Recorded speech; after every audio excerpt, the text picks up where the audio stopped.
Company अपने shares को at par, at premium या एट डिस्काउंट पे ऑफर करती है। अब issue of share at par क्या होता है? जब कंपनी अपने शेयर को शेयर की फेस वैल्यू की प्राइस पर ही ऑफर करती है, तो इसको issue of share at par कहा जाता है। Means when shares are issued at a price equal to its face value, ना कम पे ना ज्यादा पर। एग्जैक्टली जब शेयर को कंपनी अपनी फेस वैल्यू पर इश्यू करती है, तो उसको issue of share at par कहा जाता है।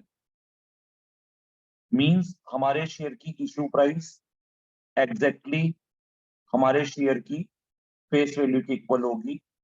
अब हम एक एग्जांपल अगर यहां ले, X limited issued its share of rupees 10 each at rupees at an issue price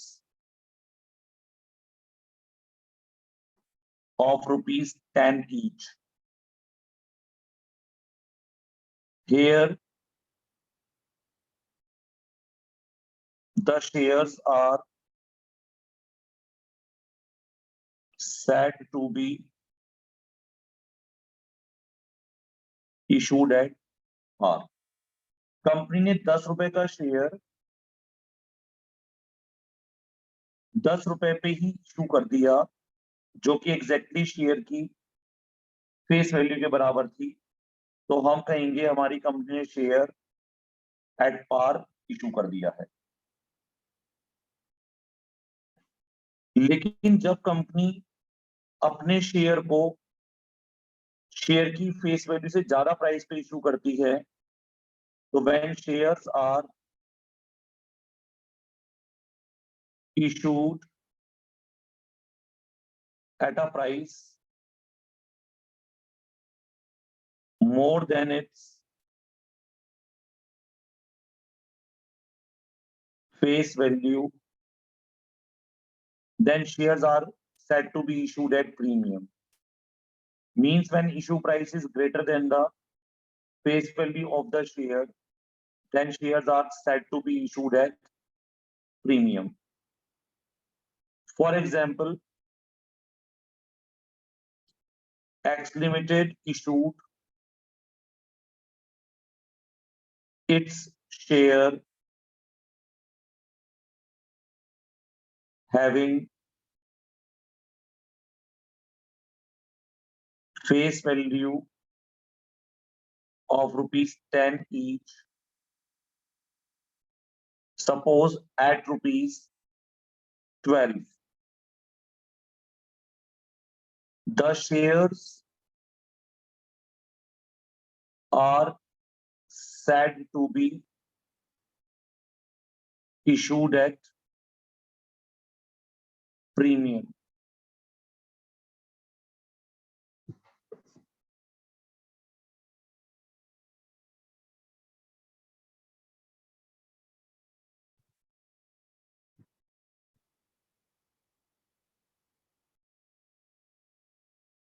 जब शेयर प्रीमियम पे इशू किए जाते हैं, तो कंपनी पब्लिक से अपने शेयर इशू करने पर कितना प्रीमियम ले सकती है, इसके ऊपर कोई रेस्ट्रिक्शन नहीं है।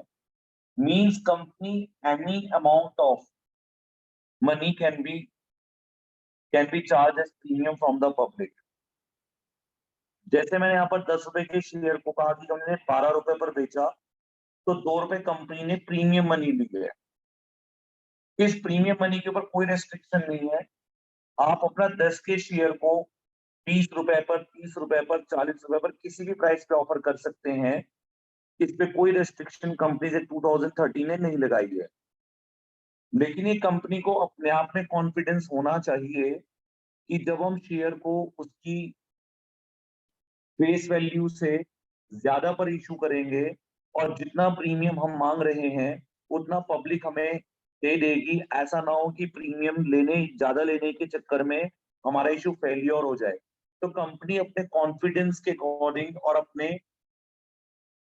एक्सपीरियंस के अकॉर्डिंग अपनी गुडविल को एनालाइज करते हुए शेयर का प्रीमियम फिक्स कर देती है, पर लीगली इसके ऊपर कोई भी रेस्ट्रिक्शन प्रीमियम मनी के ऊपर नहीं है। सेक्शन 52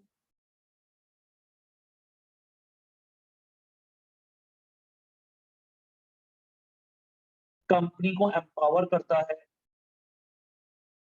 कि company section 52 of companies act 2013 company को एम्पावर करता है कि कंपनी अपने शेयर को प्रीमियम पे इशू कर सकती है।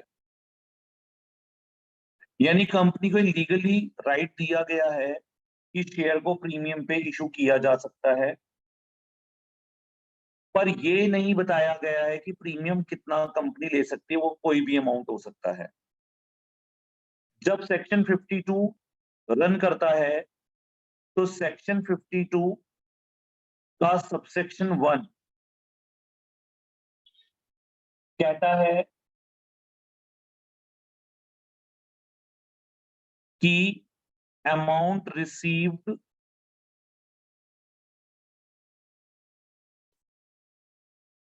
एज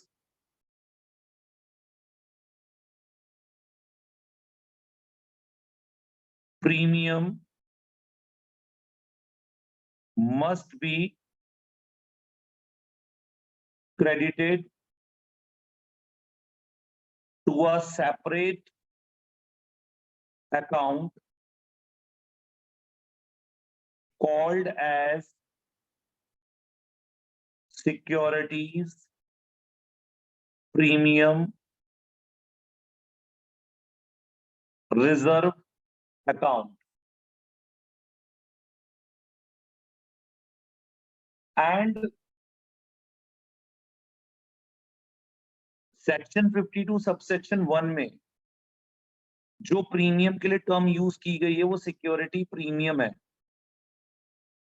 लेकिन कंपनीज एक्ट के शेड्यूल 3 के अंदर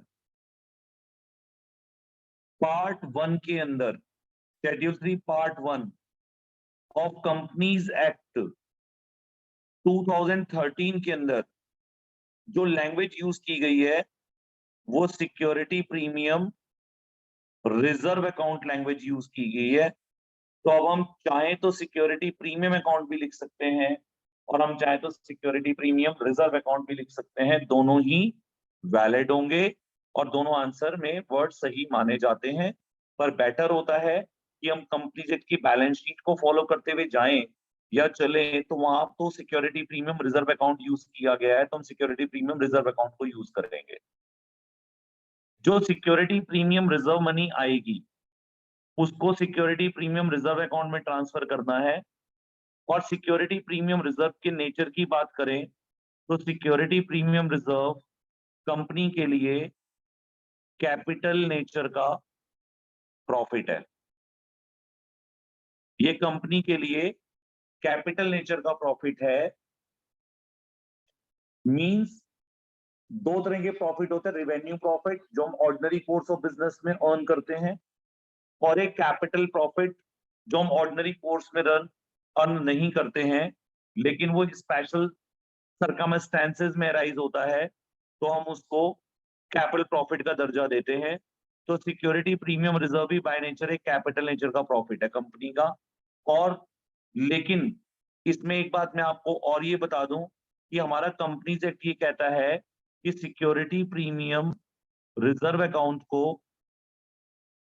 सिक्योरिटी प्रीमियम रिजर्व अकाउंट को सिक्योरिटी प्रीमियम मनी को सिक्योरिटी प्रीमियम रिजर्व अकाउंट में ट्रांसफर किया जाता है। जबकि हमने पढ़ा था 11th क्लास में कि कैपिटल नेचर का जो प्रॉफिट होता है वो कैपिटल नेचर का प्रॉफिट कैपिटल रिजर्व में ट्रांसफर होता है। सिक्योरिटी प्रीमियम रिजर्व भी कैपिटल प्रॉफिट है, पर सेक्शन 52 ने इसके ऊपर रेस्ट्रिक्शन लगा दी कि ये कैपिटल प्रॉफिट होते हुए भी कैपिटल रिजर्व में ट्रांसफर नहीं होगा, ये आपका एक सेपरेट अकाउंट में ट्रांसफर होगा जिसका नाम सिक्योरिटी प्रीमियम रिजर्व अकाउंट रहेगा।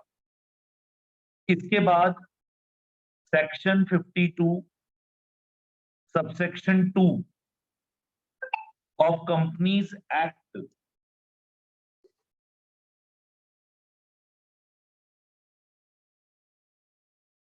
Section 52 of companies act 52 subsection 2 of companies 2013 कहता है कि security premium reserve money can be utilised only in the manner prescribed under section 52 subsection 2 means हम सिक्योरिटी प्रीमियम मनी का use कहीं पर भी नहीं, ऐसा नहीं कि कहीं पर भी कर देंगे। सिक्योरिटी प्रीमियम रिजर्व मनी का जो यूज है वो उन्हीं जगह पर होगा जहां पर हमें कंपनीज एक्ट 52 कंपनीज एक्ट का सेक्शन 52 सबसेक्शन 2 अलाउ करता है। कहने का मतलब है कि हम सिक्योरिटी प्रीमियम रिजर्व से कोई और रिजर्व नहीं क्रिएट कर सकते हैं, जैसे जनरल रिजर्व में ट्रांसफर नहीं कर सकते इसको, इससे हम डिविडेंड नहीं दे सकते हैं, इससे हम कोई फिक्स एसेट नहीं खरीद सकते हैं, तो देयर आर रेस्ट्रिक्शंस। तो इसके अंदर 5 यूटिलाइजेशन यानी 5 यूजेस बताए सिक्योरिटी प्रीमियम रिजर्व के, वो लेटर ऑन का टॉपिक है, वो भी हम नहीं करेंगे। तो हमने ये पढ़ा कि सेक्शन 52 सबसेक्शन 1 कंपनी को एम्पावर करता है कि वो प्रीमियम मनी लेगी और उसको सिक्योरिटी प्रीमियम रिजर्व अकाउंट में ट्रांसफर कर देगी, जो कि अपने आप में कैपिटल प्रॉफिट है, और उसको क्योंकि ऑर्डिनरली यूटिलाइज नहीं किया जा सकता है तो उसको एक सेपरेट अकाउंट में सिक्योरिटी प्रीमियम रिजर्व अकाउंट में रख दिया जाएगा। और सेक्शन 52 सबसेक्शन 2 कहता है कि प्रीमियम की आई हुई मनी कहीं पर भी यूज नहीं की जा सकती है, वो केवल उन्हीं स्पेसिफिक यूजेस में डाली जा सकती है इन यूजेस में कंपनीज एक्ट के अंदर बताया गया है। एज सच आप कहीं पर भी उसको ट्रांस यूटिलाइज नहीं कर सकते हैं। इसके बाद थर्ड प्राइस है हमारा issue of share at discount. Issue of share at discount के अंदर section 53 of companies act 2013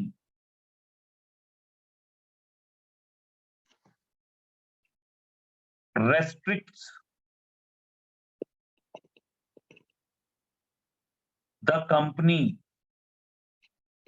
to issue shares at discount।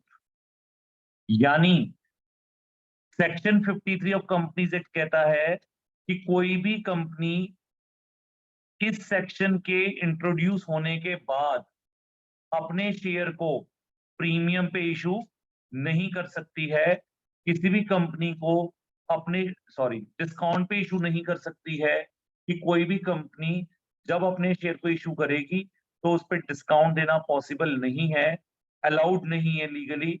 For example, अगर हमारे शेयर की फेस वैल्यू 10 रुपए है, अब कोई कंपनी अगर ये कहे कि हम इसको 10% के डिस्काउंट पे ऑफर कर देते हैं, यानी 10 रुपए का 10% अगर हम लेंगे तो ₹1 हो जाएगा, तो 10 रुपए में से 1 रुपए डिस्काउंट का हो गया, तो 9 रुपए पे 9 रुपए पर कंपनी यहाँ पर शेयर इशू करेगी, तो ये ऐसा अलाउड नहीं है।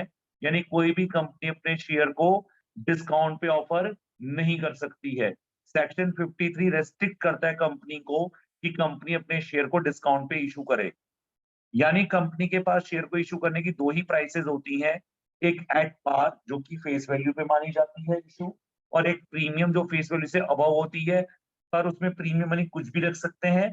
प्रीमियम मनी को सिक्योरिटी प्रीमियम रिजर्व अकाउंट में ट्रांसफर करते हुए उसको सेक्शन 52 सबसेक्शन 2 के अनुसार उन्हीं जगह पर यूटिलाइज करेंगे जो सेक्शन 52 सबसेक्शन 2 परमिट करेगा।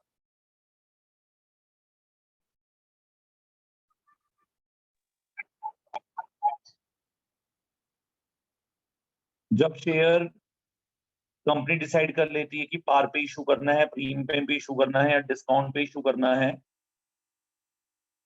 प्राइस को डिसाइड करने के बाद कंपनी ये डिसाइड करती है कि अब हमें कितने नंबर ऑफ शेयर्स इशू करने हैं, means how many number of shares are to be issued at par और at premium. Means if the company has to issue shares, then the company has to decide that these number of shares will be issued either at par or at premium. तो at par और at premium का decision लेने के बाद company number of share तय करती है कि हम कितने नंबर ऑफ शेयर इशू करेंगे। तो कंपनी अपने प्रोस्पेक्टस के अंदर नंबर ऑफ शेयर्स बता देती है कि हम कितने शेयर इशू कर रहे हैं पार पे या प्रीमियम के ऊपर। देन जब कंपनी शेयर इशू कर देती है, देन उसके बाद ये पब्लिक के ऊपर डिपेंड करता है कि कंपनी के सारे शेयर पब्लिक सब्सक्राइब करती है या नहीं करती है। सिंपल शब्दों में बोला जाए तो क्या कंपनी के सारे शेयर सोल्ड हो जाएंगे या नहीं हो जाएंगे, ये पब्लिक के ऊपर डिपेंड करता है।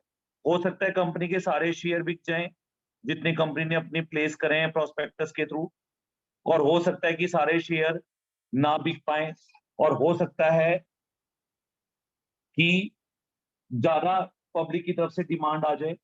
तो जब कंपनी शेयर इशू कर देती है पार या प्रीमियम डिसाइड करके, देन उसके बाद ball will be in the court of the public.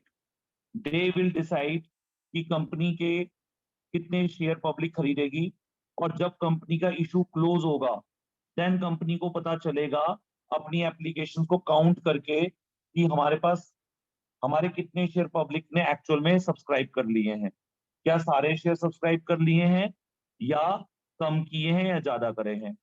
अगर कंपनी के इशू किए गए शेयर सारे सब्सक्राइब हो जाते हैं तो उसको हम लोग फुल सब्सक्रिप्शन कहते हैं।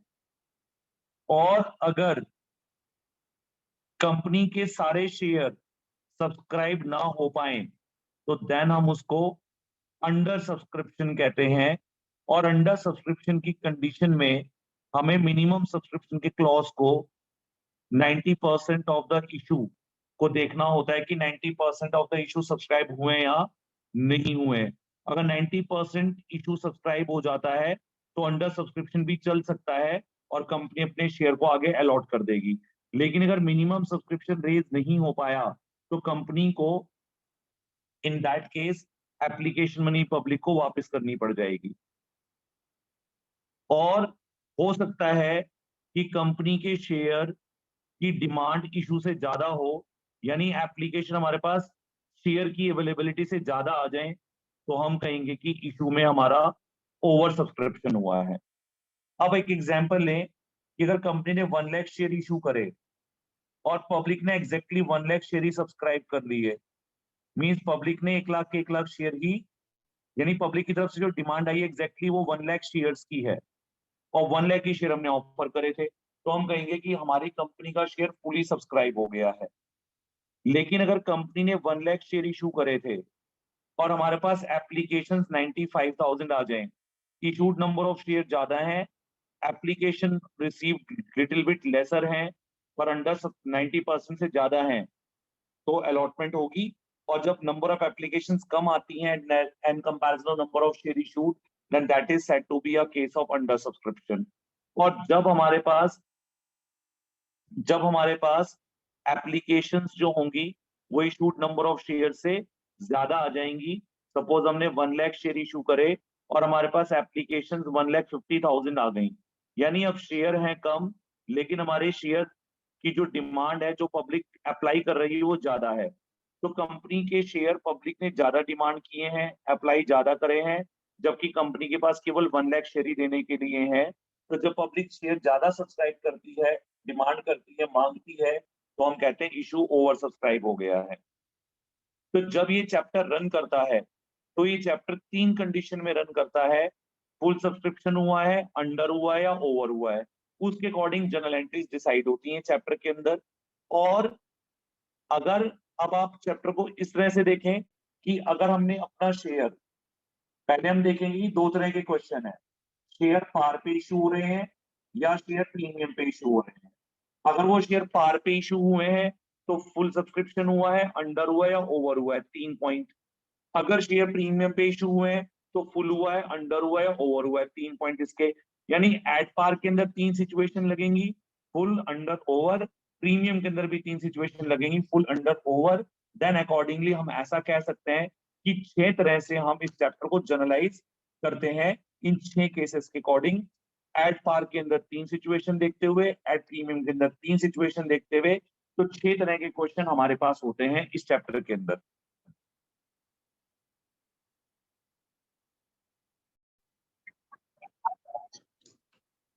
अब टॉपिक नंबर 1 स्टार्ट करते हैं।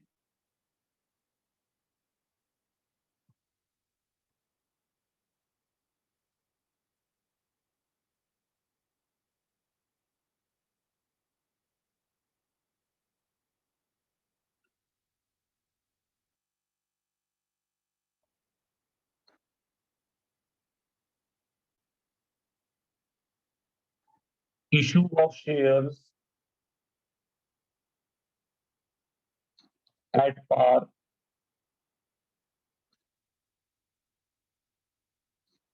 के अंदर फुल सब्सक्रिप्शन। मतलब यहां मैंने 2 एजम्पशंस लिए हैं कि कंपनी ने अपने share at face value issue करे हैं एट पार पर, और जितने शेयर कंपनी ने इशू करे थे वो फुली सब्सक्राइब हो गए, फुल सब्सक्रिप्शन हो गया उनका। अब इसके क्वेश्चन को कराने से पहले हम चैप्टर के कुछ और बेसिक कॉन्सेप्ट्स को देख लेते हैं।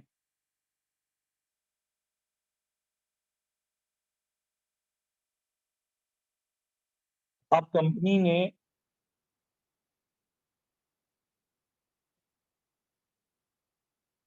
अपने शेयर एट पार पे इशू करे हैं, फुल सब्सक्रिप्शन है।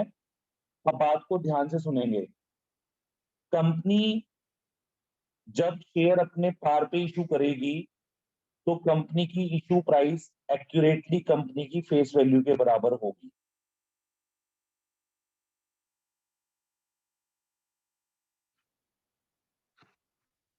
अगर मेरे शेयर की फेस वैल्यू 10 रुपए है तो हमारी इशू प्राइस भी कितने रुपए हो जाएगी?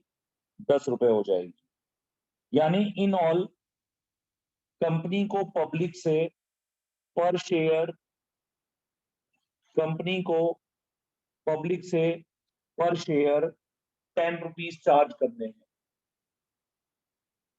अब कंपनी पब्लिक को फैसिलिटेट करती है कि आप हमें शेयर के 10 रुपए एक साथ ना दें, हम आपको इस अमाउंट को इंस्टॉलमेंट्स में कन्वर्ट कर देते हैं।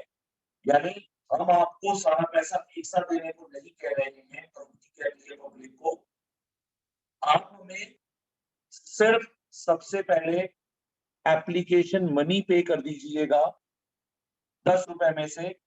सपोज करते हैं कंपनी ने 2 रुपए एप्लीकेशन मनी रखी, यानी कंपनी ने कहा आपको 10 एक साथ नहीं देने। जब आप पब्लिक को कहा कंपनी ने 10 एक साथ नहीं देने, तो कंपनी पब्लिक को कह रही है जब आप हमारे शेयर के लिए अप्लाई करोगे, अगर आप 100 शेयर खरीदना चाहते हो तो आपको 2 रुपए के हिसाब से अभी 200 रुपए देने हैं। कोई 1000 शेयर खरीदना चाहता है तो वो 2 रुपए के हिसाब से 2000 कंपनी को दे दे। कोई 10,000 शेयर खरीदना चाहते हैं तो 2 रुपए के हिसाब से कंपनी को 20,000 दे दे। पर एवरी पर्सन हैज टू पे only ₹2 per share on the number of share applied by that applicant. फिर कंपनी ने कहा जब एप्लीकेशन मनी हमारे पास आ जाएगी और हम ये तय कर लेंगे कि हम किसको शेयर दे रहे हैं और किसको शेयर नहीं दे रहे हैं, किसको यानी हम किसकी एप्लीकेशन हम एक्सेप्ट कर रहे हैं और किसकी एप्लीकेशन हम रिजेक्ट कर रहे हैं, जब हम ये तय कर लेंगे तो हम आपको, कंपनी कह रही है पब्लिक को कि हम आपको आपके गिवन एड्रेस पे हम एक लेटर ऑफ अलॉटमेंट शेयर करेंगे जिसमें आपको बता दिया जाएगा कि आपको शेयर दिए गए हैं, और अगर आपको शेयर नहीं दिए गए हैं तो हम आपके एड्रेस पे एक लेटर ऑफ रिग्रेट शेयर कर देंगे कि हम आपको शेयर नहीं दे पाए हैं और आप अपनी एप्लीकेशन मनी हम यहाँ से वापस दे रहे हैं, हम आपको एप्लीकेशन रिफंड कर रहे हैं और इसका आप चेक ले लीजिए और चेक हमारे चेक के थ्रू कंपनी उनका पैसा रिफंड कर देगी। एनी ऑफ, क्योंकि फुल सब्सक्रिप्शन मैंने एज्यूम करा है तो सारे शेयर बिक गए होंगे, तो कंपनी ने अलॉटमेंट भी सबको करी होगी, तो कंपनी का चलो मैंने अलॉटमेंट सबको कर दी है जो जितने शेयर मांग रहा था, अब आप हमें अलॉटमेंट पे 2 रुपए दे दीजिए। 2 रुपए मैं हाइपोथेटिकल अमाउंट दे रहा हूँ आउट ऑफ 10। कंपनी ने लेटर ऑफ अलॉटमेंट भेजा, कंपनी का जिसको अलॉटमेंट लेटर मिलेगा वो इस अलॉटमेंट की पे करने की डेट तक हमारा अमाउंट हमें पे कर दे, तो जो भी अलॉटमेंट लेटर रिसीव करेगा वो अपनी नई अलॉटमेंट की कंपनी के अकाउंट में जमा करा देगा। फिर देन उसके बाद कंपनी को जब और अमाउंट मांगना होगा तो अब आगे कॉल शुरू होगी जिसका नाम होगा फर्स्ट कॉल, देन उसके बाद होगी सेकंड कॉल, देन उसके बाद होगी थर्ड कॉल, और ऐसे करते जाएं तो fourth call, fifth call, any number of calls company कर सकती है। पर लेकिन इतनी सारी कॉल्स करने का जो कॉस्ट है और जो उसकी नीड है, वो कंपनी को इतनी कॉल्स करने की नीड ही नहीं है, तो कंपनी इतनी कॉल्स करे क्यों? यानी कंपनीज एक्ट में तो कोई रिस्ट्रिक्शन नहीं है, you can make any number of calls after allotment 1 2 3 4 5, but it is always desirable by the company that calls should be taken as minimum so that cost may be reduced for making the calls and for mobilizing the money from the public. तो इसलिए ज्यादातर हमारी 12th class की book में तो first call, second call और third call तक ही होता है, और कन्वीनियंस मैं मान लेता हूँ 2 रुपए फर्स्ट कॉल पे मांग लिए, 2 रुपए सेकंड कॉल पे, 2 रुपए थर्ड कॉल पे, अब थर्ड कॉल तक पैसे पूरे हो जाएंगे इसलिए हम थर्ड कॉल का नाम बदल करके यहाँ कर देंगे थर्ड एंड फाइनल कॉल, तो थर्ड कॉल को ही हम अपनी कंपनी की फाइनल कॉल मान लेंगे। तो इस तरह से कंपनी अगर 2 रुपए एप्लीकेशन पर, 2 रुपए अलॉटमेंट पे, 2 रुपए फर्स्ट कॉल पे, 2 रुपए सेकंड कॉल पे और 2 रुपए थर्ड एंड फाइनल कॉल पे ले ले, तो इस तरह से कंपनी के पास सारी कॉल्स हो जाने के बाद, सारी कॉल्स हो जाने के बाद कंपनी के पास इस तरह से 10 रुपीज इकट्ठे हो जाएंगे और कंपनी की फेस वैल्यू के बराबर कंपनी ने इशू प्राइस रखी थी, तो कंपनी को यहाँ पर 10 रुपीज पब्लिक से रिसीव हो गए। अब कंपनी कहती है कि इतनी सारी कॉल्स हम क्यों करें, तो कंपनी कहती है कि हम कॉल्स कम करेंगे। कंपनी डिसाइड करा 3 रुपए एप्लीकेशन पे मांग लो, 2 रुपए अलॉटमेंट में मांग लो, 3 रुपए फर्स्ट कॉल पे मांग लो और 2 रुपए सेकंड एंड फाइनल कॉल पे मांग लो।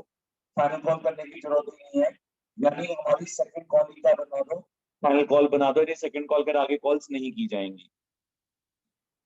ऐसी कंपनी कहती है कि हम क्यों ना 5 रुपए एप्लीकेशन पे ले लें, 3 रुपए अलॉटमेंट पे ले लें, 2 रुपए फर्स्ट कॉल पे ले लें, तो इस तरह से हमारे पास 10 रुपए ही तो चाहिए, तो 10 रुपए हमारे को मिल ही जाएंगे।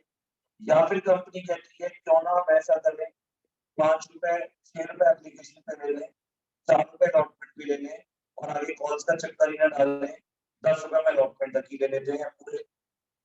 या फिर कंपनी कहती है इतना भी नहीं करते, कंपनी कहती है कि भाई चलो हम क्या करते हैं, 10 के 10 रुपए एप्लीकेशन पे ले लेते हैं, ना हम अलॉटमेंट करेंगे, ना हम फर्स्ट कॉल पे मांगेंगे, ना सेकंड कॉल पे, ना फाइनल कॉल पे, और हमारा पैसा एप्लीकेशन पर ही पूरा हमें मिल जाएगा।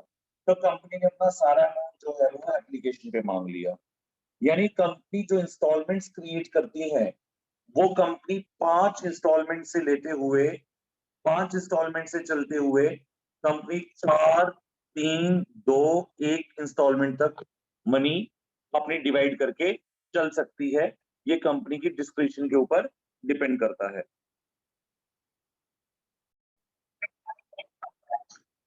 अब सपोज करते हैं फुल सब्सक्रिप्शन लिया था ना, सपोज करते हैं कंपनी ने 1 लाख शेयर इशू करे और हमारे पास एप्लीकेशन भी 1 लाख आ गई, ना कम ना ज्यादा।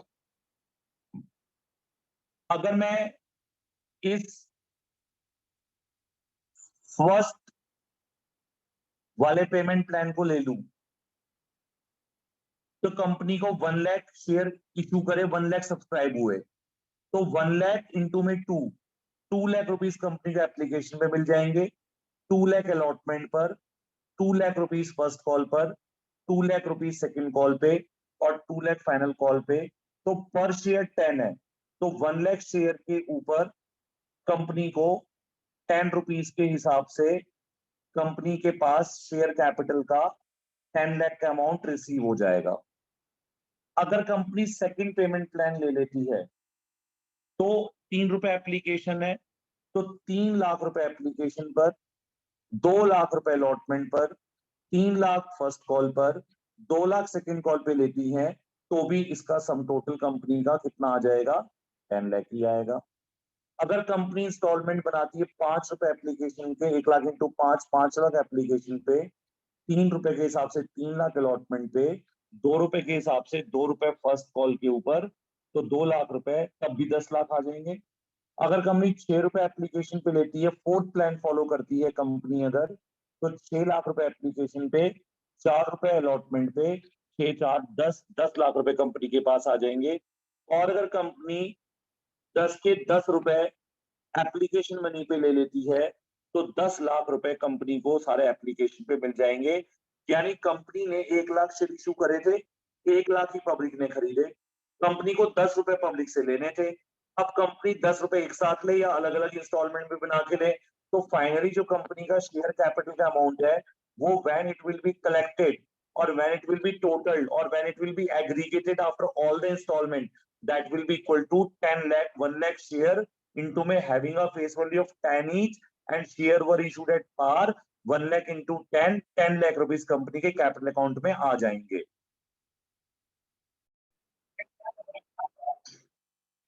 अब जब कंपनी ये application allotment first call second call third call करती हैं तो इनके बीच में टाइम गैप होता है।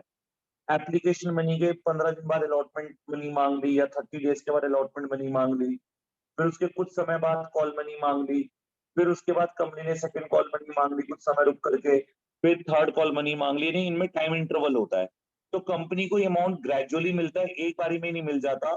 तो 2 लाख 2 लाख 2 लाख 2 लाख करके 5 बारी मिलेंगे तो गैप में मिलेंगे, पर एंड में जाकर के उनका सम टोटल जो होगा वो 10 लाख हो जाएगा। तो 2 लाख रुपीस एप्लीकेशन मनी हो जाएगी फर्स्ट प्लान में, 2 लाख अलॉटमेंट के टाइम पे रिसीव हो जाएगा, 2 लाख फर्स्ट कॉल के टाइम पे रिसीव हो जाएगा, 2 लाख सेकंड कॉल के टाइम पे रिसीव हो जाएगा और 2 lakh third and final call पे रिसीव हो जाएगा। तो जब हम इन सभी अमाउंट्स को आपस में एग्रीगेट करेंगे, यानी पैसा हमारे बैंक में डिपॉजिट होगा 2-2 लाख रुपए करके, तो हम ये देखेंगे कि हमारे पास टोटल जब फाइनल कॉल की ड्यूरेशन या फाइनल कॉल का अमाउंट आएगा तो हमारे अकाउंट में टोटल उस समय 2 लाख करके 5 बारी 10 लाख रुपए इकट्ठे हो चुके होंगे और कंपनी को नीडेड कैपिटल मिल जाएगी जिससे कंपनी अपना बिजनेस रन कर पाएगी। अब इसके बाद नेक्स्ट पॉइंट, जब हम इश्यू ऑफ शेयर्स की बात करते हैं तो इश्यू ऑफ शेयर का चैप्टर में हमें करना क्या है। अब इश्यू ऑफ शेयर का चैप्टर टोटली 100% जर्नल एंट्रीज पर बेस्ड है क्लास 12th के सिलेबस में। मींस आपको ये जो इंस्टॉलमेंट्स हैं, एप्लीकेशन मनी की, अलॉटमेंट मनी की, फर्स्ट कॉल की, सेकंड कॉल की, थर्ड कॉल की, इन पांचों इंस्टॉलमेंट्स के लिए जब कंपनी इनको मांगती है और रिसीव करती है तो कंपनी सभी इंस्टॉलमेंट्स की जर्नल एंट्रीज बनाती है। और जर्नल एंट्रीज जब बनाई जाती हैं तो हर एक स्टेज की 2 एंट्रीज होती हैं। यानी अगर एप्लीकेशन स्टेज 1 है तो एप्लीकेशन की 2 एंट्री होंगी, अलॉटमेंट स्टेज 2 है, यहाँ 2 एंट्री होंगी, फर्स्ट कॉल पे 2, सेकंड कॉल की 2 और थर्ड एंड फाइनल कॉल की 2। यानी अगर हमारी 5 इंस्टॉलमेंट है तो इनटू में 2 करें तो 10 एंट्रीज हमारे पास होंगी। अभी 2 एंट्री पर स्टेज पर कैसे हैं? पहला, कंपनी के पास एप्लीकेशन मनी आती है तो पहले एप्लीकेशन मनी बैंक में आएगी, एक एंट्री एप्लीकेशन मनी को रिसीव करने की। फिर जो एप्लीकेशन का पैसा है वो कंपनी की शेयर कैपिटल का पार्ट है, तो कंपनी अपनी एप्लीकेशन मनी को कैपिटल अकाउंट में, शेयर कैपिटल अकाउंट में ट्रांसफर कर देगी, तो ट्रांसफर की एंट्री। सेम ऐसे ही अलॉटमेंट मनी रिसीव होगी और अलॉटमेंट मनी कैपिटल में ट्रांसफर होगी, तो एक पैसा आने की, एक ट्रांसफर करने की। एक फर्स्ट कॉल की मनी आने की एंट्री, एक ट्रांसफर करने की एंट्री कैपिटल में, एक सेकंड कॉल की आने की एंट्री, ट्रांसफर करने की एंट्री, देन थर्ड कॉल आने की एंट्री, बैंक में पैसा आने की, देन उसको कैपिटल में ट्रांसफर करने की। तो हर एक स्टेज पर 2 एंट्री होती हैं। तो अगर 5 इंस्टॉलमेंट होंगी तो आपके आंसर में 10 एंट्रीज का आंसर होगा। अगर आपके पास 4 इंस्टॉलमेंट होगी तो 8 एंट्रीज का आंसर होगा। अगर आपके पास 3 इंस्टॉलमेंट होगी तो 6 एंट्रीज का आंसर होगा। अगर आपके पास 2 इंस्टॉलमेंट होगी तो 4 एंट्री का आंसर होगा। अगर आपके पास एक ही इंस्टॉलमेंट होगी तो सिर्फ 2 एंट्री का आंसर होगा। यानी आंसर कितना छोटा होगा ये नंबर ऑफ इंस्टॉलमेंट्स के ऊपर डिपेंड करता है।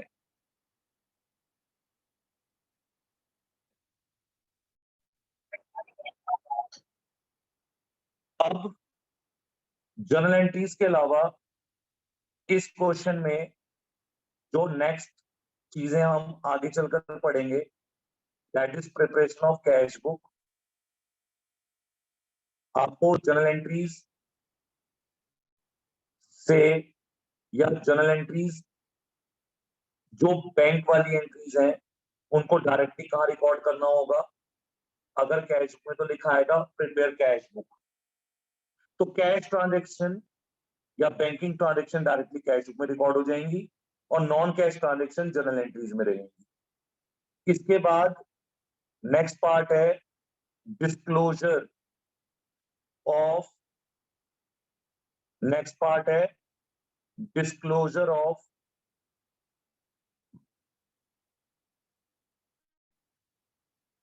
नेक्स्ट पार्ट है disclosure of share capital in the company's balance sheet, यानी how share capital is presented in the balance sheet of the company. तो ये भी एक छोटा क्वेश्चन, शॉर्ट आंसर क्वेश्चन के फॉर्म में आता है। तो journal entries and cash book and balance sheet, extract relating to representing the share capital in the company's balance sheet। तो एक छोटा सा small portion of balance sheet भी हमारे पास है। अब हम जर्नल एंट्रीज कैसे करते हैं इसको सीखते हैं। बात को बहुत ध्यान से सुनिएगा। कंपनी ने अपनी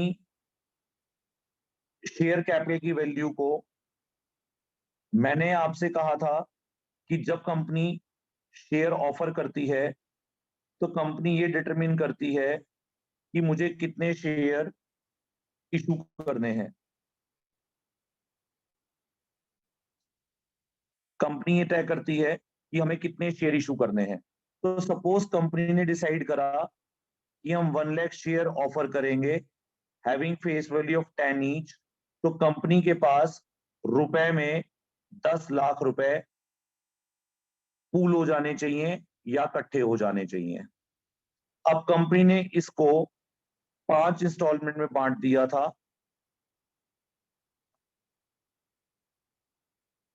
फर्स्ट वाज एप्लीकेशन मनी, तो शेयर एप्लीकेशन अकाउंट हो गया।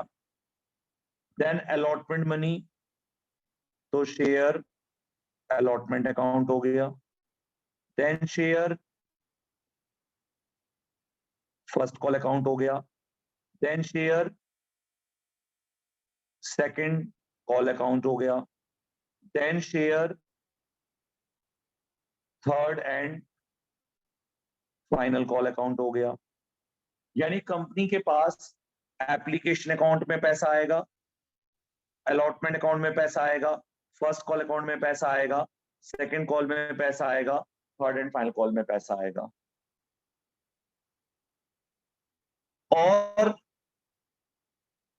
जब ये पैसा कंपनी के पास आएगा,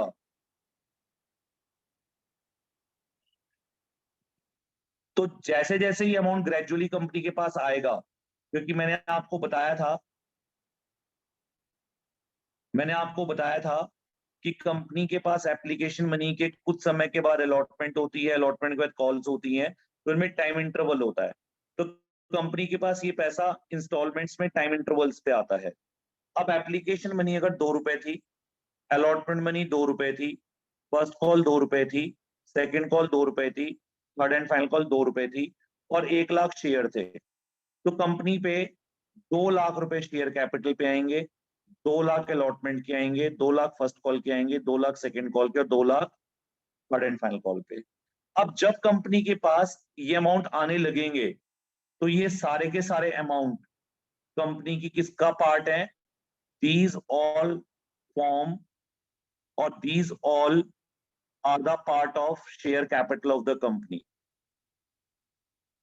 तो कंपनी क्या करती है, जब एप्लीकेशन का अमाउंट कंपनी के पास आता है, तो एप्लीकेशन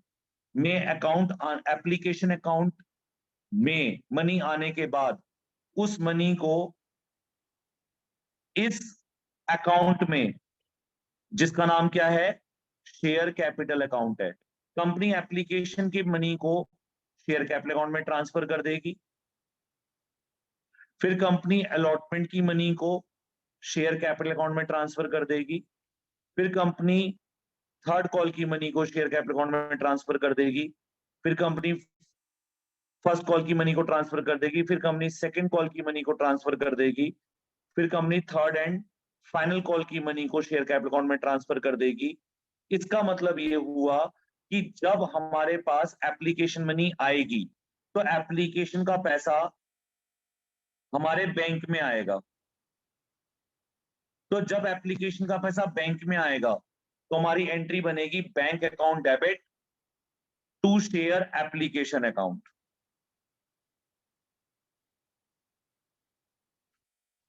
क्योंकि पब्लिक को कहा गया है आप अपना पैसा हमारे अकाउंट में जमा कराएं, इसमें कोई कैश ट्रांजेक्शन नहीं होती है।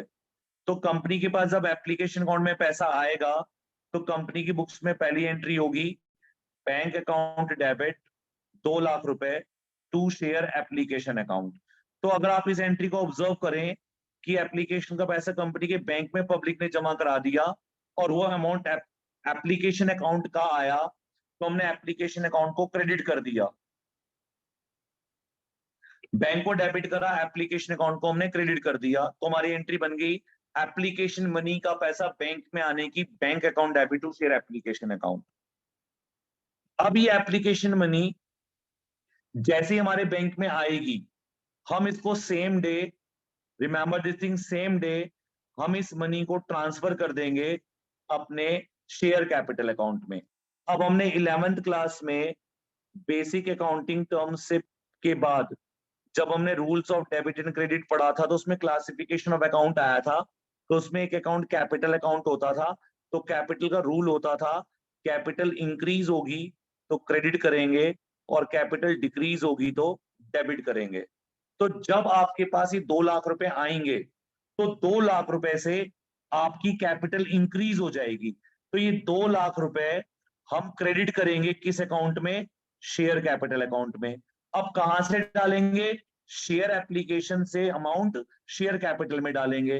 तो शेयर एप्लीकेशन अकाउंट पैसा आने पर क्रेडिट हुआ था।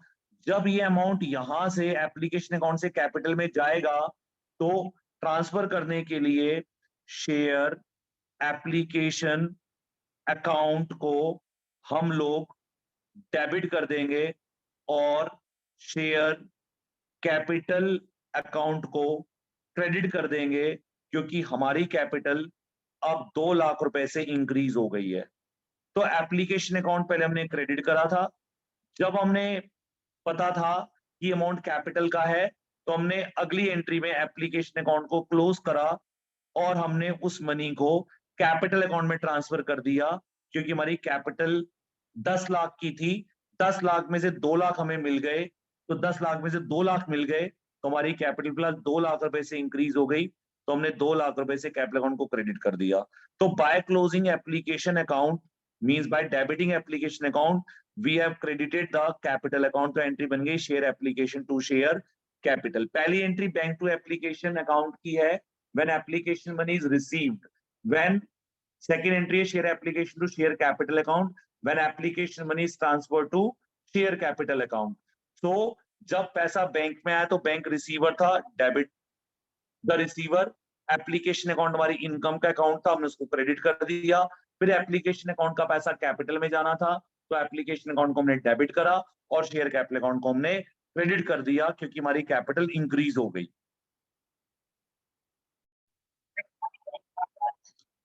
अब ये 2 एंट्री आपकी एप्लीकेशन स्टेज की हो गई। इसको हम कहते हैं application money received. Second entry को कहते हैं application money transfer to share capital account. अब अलॉटमेंट की स्टेज आएगी। तो कंपनी के पास, बात को ध्यान से सुनना, जब कंपनी अलॉटमेंट करेगी तो एप्लीकेशन वर्सेस अलॉटमेंट में डिफरेंस को समझते हैं कि इसमें सीक्वेंस का क्या डिफरेंस है। देखिए, एप्लीकेशन मनी कंपनी के बैंक में आती है और फिर कंपनी उसको अपने एप्लीकेशन अकाउंट से कैपिटल अकाउंट में ट्रांसफर कर देती है। इसके बाद पब्लिक कंपनी को तब तक अमाउंट नहीं भेजती जब तक कंपनी उनको लेटर ऑफ अलॉटमेंट इशू नहीं करती। यानी जब तक कंपनी उनसे अलॉटमेंट का पैसा मांगती नहीं है। अगर टेक्निकली बोले, the public will pay allotment money only when the allotment is due or demanded by the company। अगर कंपनी ने अलॉटमेंट का पैसा मांगा होगा तभी पब्लिक अलॉटमेंट का पैसा जमा कराएगी कंपनी के मांगने के बाद। लेकिन एप्लीकेशन के साथ अगर हम इसको कॉन्ट्रास्ट करें तो एप्लीकेशन पब्लिक ने भेजनी होती है, इससे पहले हमारी एप्लीकेशन मनी बैंक में आती है और फिर एप्लीकेशन मनी कैपिटल में ट्रांसफर होती है। लेकिन अलॉटमेंट से रिवर्स हो जाता है। अलॉटमेंट में पब्लिक पहले पैसा नहीं भेजेगी, कंपनी पहले अलॉटमेंट का पैसा मांगेगी तब पब्लिक भेजेगी। फिर फर्स्ट कॉल का पैसा कंपनी ड्यू करेगी तो पब्लिक पैसा भेजेगी। फिर सेकंड कॉल ड्यू होगी तब सेकंड कॉल रिसीव होगी। फिर थर्ड कॉल ड्यू होगी तो थर्ड कॉल रिसीव होगी। यानी अलॉटमेंट की स्टेज से इन एंट्री का जो प्रोसीजर है वो रिवर्स हो जाएगा। रिवर्स मतलब वो शफल हो जाएगा। ये कैपिटल वाली एंट्री अब पहले होने लगेगी और बैंक वाली एंट्री कैपिटल के बाद होने लगेगी। क्योंकि जब तक कंपनी अलॉटमेंट ड्यू नहीं करेगी, यानी कैपिटल अकाउंट में ट्रांसफर नहीं करेगी, ड्यू नहीं दिखाएगी अलॉटमेंट मनी को, तब तक कंपनी को पब्लिक अमाउंट भेजेगी नहीं। तो अलॉटमेंट पहले कंपनी अपनी बुक्स में ड्यू करेगी, देन पब्लिक को बोलेगी कि आप जमा कराओ, लेटर ऑफ अलॉटमेंट भेजा जाएगा, देन पब्लिक से पैसे आएंगे। यानी अब कैपिटल वाली एंट्री पहले और बैंक वाली एंट्री अलॉटमेंट से बाद में होगी। यानी अलॉटमेंट की स्टेज से कैपिटल वाली एंट्री पहले आएगी, उसके बाद बैंक वाली एंट्री आएगी। इसका मतलब ये हुआ कि अब कंपनी की बुक्स में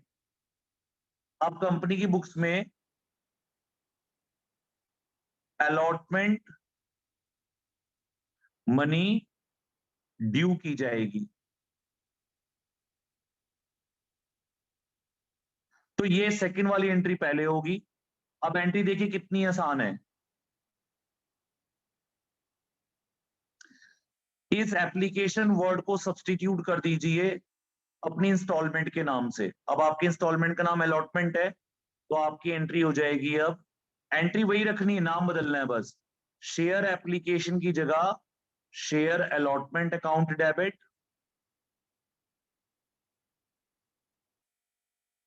बाकी चीजें common, to share capital account. अब 1 लाख शेयर है, 2 रुपीज की अलॉटमेंट है। कंपनी ने पब्लिक को कह दिया कि हम 1 लाख शेयर पर 2 रुपीज के हिसाब से आपसे अलॉटमेंट ड्यू कर रहे हैं अपनी बुक्स में, यानी मांग रहे हैं। फिर लेटर अलॉटमेंट जाएगा। जब लेटर ऑफ अलॉटमेंट पब्लिक तक पहुंचेगा, उसमें जो डेट स्पेसिफाई करी होगी उस डेट पर कंपनी के बैंक में अलॉटमेंट मनी रिसीव होगी। अब अलॉटमेंट की मनी पब्लिक सारे एक साथ नहीं भेजती कि एक ही दिन में सब भेज देंगे।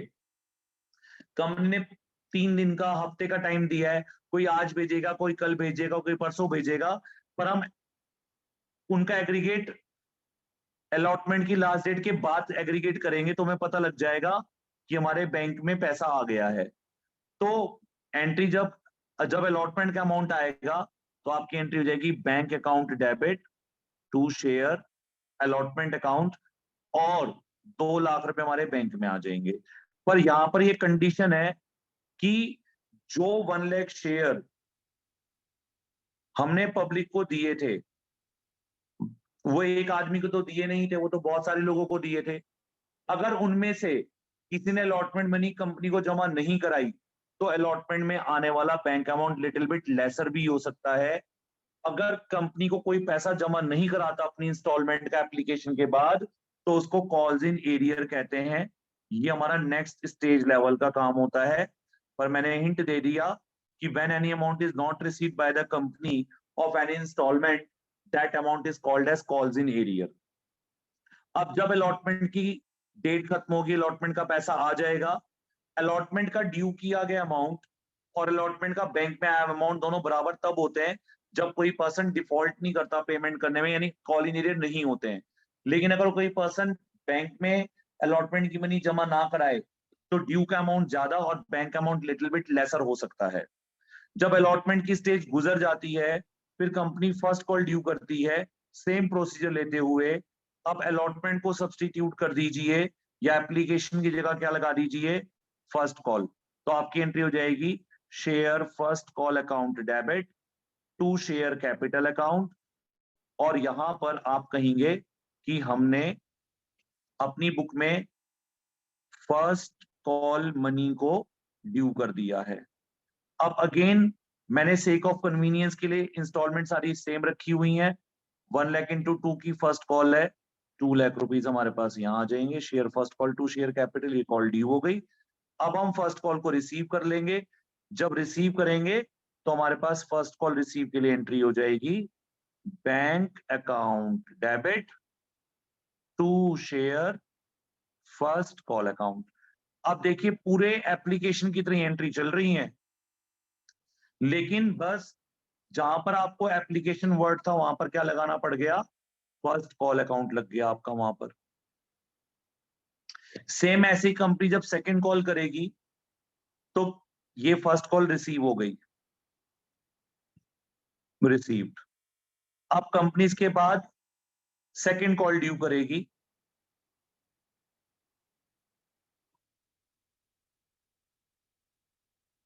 तो एंट्री हो जाएगी share second call account debit to share capital account. Again ये जैसे ऊपर अमाउंट मैंने लिखा नहीं है, मैं लिख देता हूं, 2 लाख रिसीव हुए थे फर्स्ट कॉल के। हमने ये माना कि कोई भी एरियर नहीं हो रहा है। सेकंड कॉल ड्यू हो गई, अगेन 1 लाख शेयर है, 2 रुपए की सेकंड कॉल है, 2 लाख से कॉल ड्यू हो गई सेकंड। अब इसको रिसीव कर लीजिए। बैंक अकाउंट डेबिट 2 लाख, ये एज्यूम करते हुए कोई भी कॉल इन एरियर नहीं हो रहा है। Bank account debit to share second call account 2 lakh. इसके बाद सेकंड कॉल ड्यू के बाद सेकंड कॉल मनी रिसीव्ड हो गई। अब ठीक इसी तरीके से आप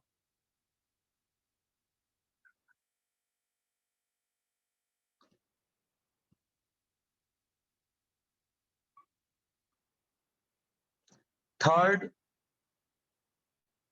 एंड फाइनल कॉल को ड्यू कर दीजिए। तो एंट्री हो जाएगी शेयर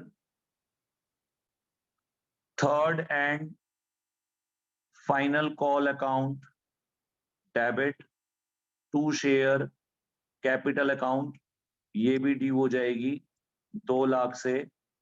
1 लाख शेयर है, 2 रुपए की थर्ड एंड फाइनल कॉल है, 2 लाख से ड्यू हो जाएगी कॉल।